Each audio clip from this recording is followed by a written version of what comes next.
Hello, welcome back to Board Game Bananas. Oh, I'm excited about this one because we are back in the land of El Dorado.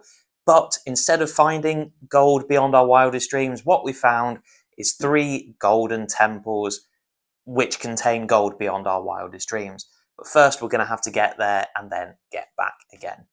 I'm very excited to talk about this game, so let's talk how to play Quest for El Dorado Golden Temples. Quest for El Dorado Golden Temples is very much a sequel, you might say, to Quest for El Dorado, which is, in my opinion, one of the best board games of all time. A lot of the mechanics and stuff like that are borrowed from it, but if you've never played this game before, don't worry, I'm going to be explaining the rules for Golden Temples as if you've never even heard of this one. So without further ado, let's get started. So I've got the board set up as the rules recommend for when you're playing for the first time.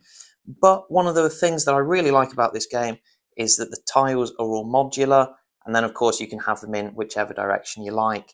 So basically, there is a lot of replayability in this game just by setting the board up differently.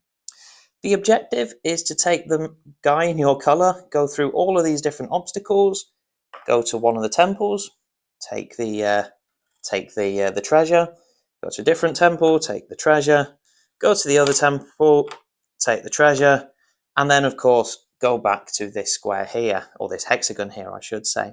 First to do that is the winner. And by the way, you don't need to do them in that order, you can do them in any order that you like. Each player starts with these 8 cards in their hand, and they are used to move across the board. The student, you'll notice, has this flame on here. That is used to move onto a hexagon with the flame. Similarly, you see the skipper you can move either onto a flame or onto a sea, one with a paddle, that you could play to move onto the paddle. Then the scout has the machete, which can then be used to move onto the machete hexes. Since the scout has 2 machete, you can actually move 2 of these machete hexes. Similarly, the gold ones, well, yeah, you could play a traveller, for example, to move onto a hex with gold. One thing that's important to note, so if I play the photographer, for example, I could move either onto this hex that has 2 coins on it, or I could move 1, 2, because these have only got 1 coin on them. However, if I were to play 2 of the travellers that have 1 coin, then I would not be allowed to combine the cards to move onto 1 hex. You can't combine multiple cards to move onto 1 hex. That's a very important rule to note. Also along the board are some of these black hexes. Those represent mountains and can never be moved onto in any way, shape or form. You'll also notice the board has some hexes that look like this with a little card with the red X over it. To move onto there, I can play any card I like, but then this card that I've just played, rather than going in my discard pile, gets completely removed from the game. The way that the gameplay works is that when it's your turn, you will pick up 4 cards from your deck. You will use them either to move, as we've just said, with the symbols on them to move into different hexes, or you can use them to buy better cards. When you've played them, they go in your personal discard pile, and when this pile is empty, you then shuffle the discard pile and then continue as normal. So let's have a little look at how the buying cards works. The marketplace is full of multiple different options. There are 18 different cards in total that you can buy. You'll notice that generally these have got slightly bigger numbers on them than your starting deck. That's, well, because these are better cards that you can use to move further forward, and some of them have got special abilities as well. The way that you buy them, each card has a price, which is in the gold coin at the bottom in the middle of the card. And the money that you have is determined by the cards that you have in your hand. If you have some cards with these coin symbols on them, then those are worth 1 to 1. So the traveller cards are worth 1 each, the photographer cards are worth 2 each. So with 2 photographers, I've then got 4 money. I could buy, for example, an archaeologist, which has a price of 4. The other cards that you may have, the flame symbol, the machete, the paddle, these cards are all worth half a coin each. So that's half a coin, that's half a coin, that's half a coin, that's half a coin. Obviously, you only pick 4 up in your hand each turn, so if you have a mixture of these and these, you need to do a little bit of maths, see how much money you've got and what you can afford. An important thing to note about the marketplace is you'll see that these 6 cards down here are on a little board. These 6 cards then are the only ones that are for sale at the moment. So if I wanted to buy one of these, I wouldn't currently be able to do that.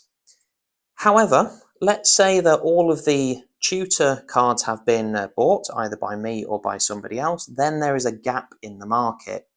And then the next player who buys something would indeed be able to buy one of these 12 cards. Not necessarily the healer that's directly above the empty space, they could buy any one of these cards.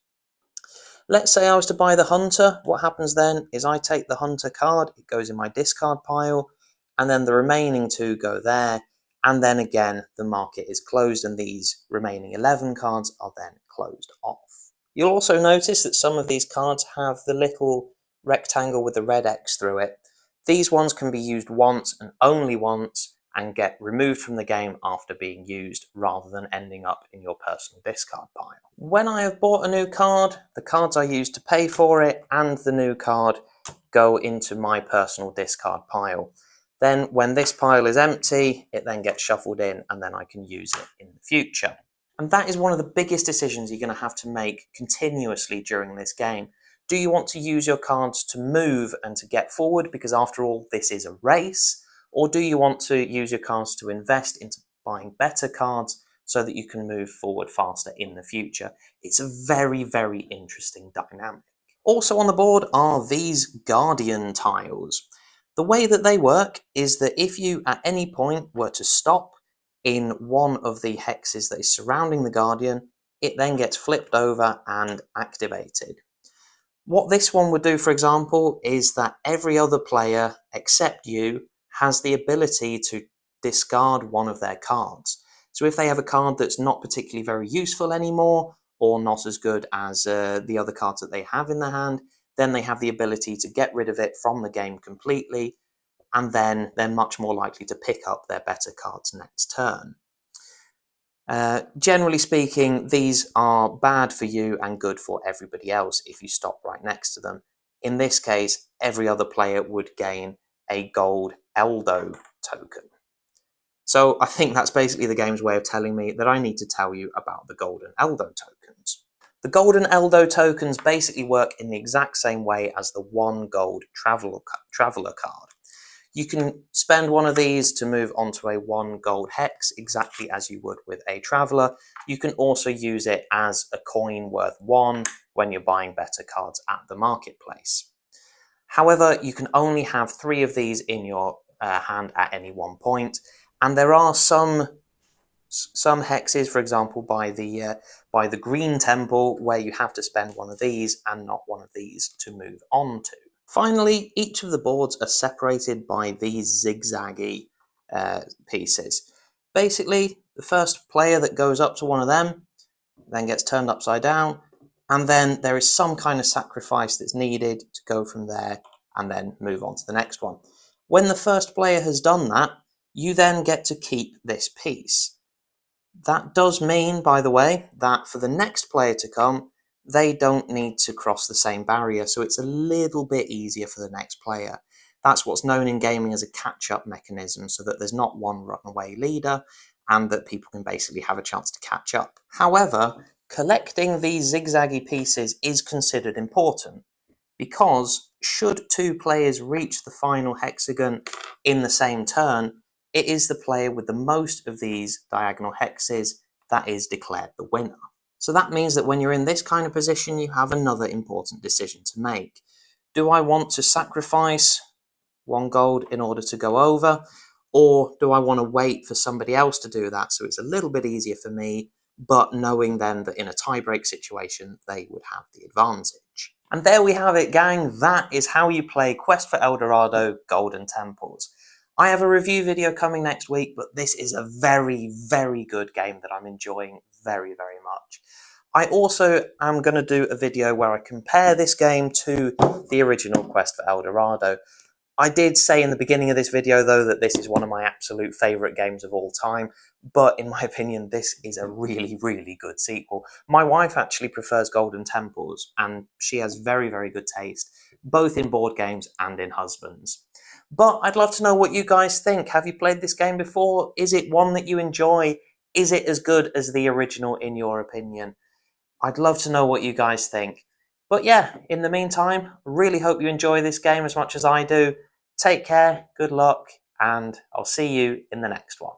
Goodbye.